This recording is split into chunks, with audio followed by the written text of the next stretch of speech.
Alors parfois pour certaines personnes, et honnêtement ces personnes-là c'est nous-mêmes bien souvent, en entendant que le mois des Louls arrive, ces personnes se mettent à grogner. Oh là là, il faut encore faire Teshuvah, et il va encore falloir se lever tôt pour aller au Slichot, et il va falloir faire une introspection, et savoir ce que j'ai fait, savoir ce que je veux faire pour mon année, etc.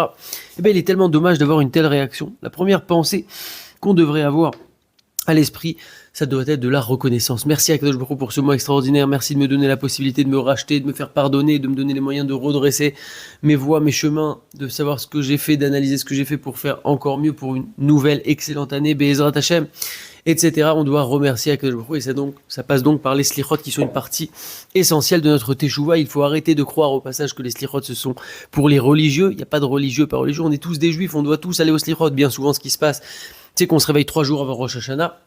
Et on se dit, bon, là, je vais faire une petite slichot. Le soir, c'est sympa, là-bas, ça chante. Et puis, le dernier jour avant Rosh Hashanah, j'ai participé, c'est le social. Mais non, c'est tellement dommage. Les slichot, ça commence dès demain matin ou dès ce soir pour ceux qui les font le soir. Et il faut aller au maximum voir à toutes les slichot. En plus, ce sont des chants magnifiques qui éveillent notre neshama, qui nous éveillent à la tchouva.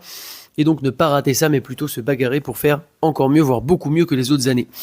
Pour terminer, une petite histoire de Rabbi Mordechai Maelkovitch qui se trouvait un jour à passer la nuit dans une auberge avec ses chassidim. Mais là, il y avait une table avec un paysan qui était assis avec d'autres paysans et il leur a dit, savez-vous, chers paysans, qu'il va falloir travailler très dur pendant ce mois dans nos champs, il faut absolument qu'on puisse semer avant l'arrivée des pluies, et celui qui ne mettra pas toutes ses forces n'aura pas de quoi manger durant l'année. Le rabbi a été très ému d'entendre ça, et il a dit alors à ses élèves un extraordinaire message. Il leur a dit, est-ce que vous avez entendu les paroles de ce paysan?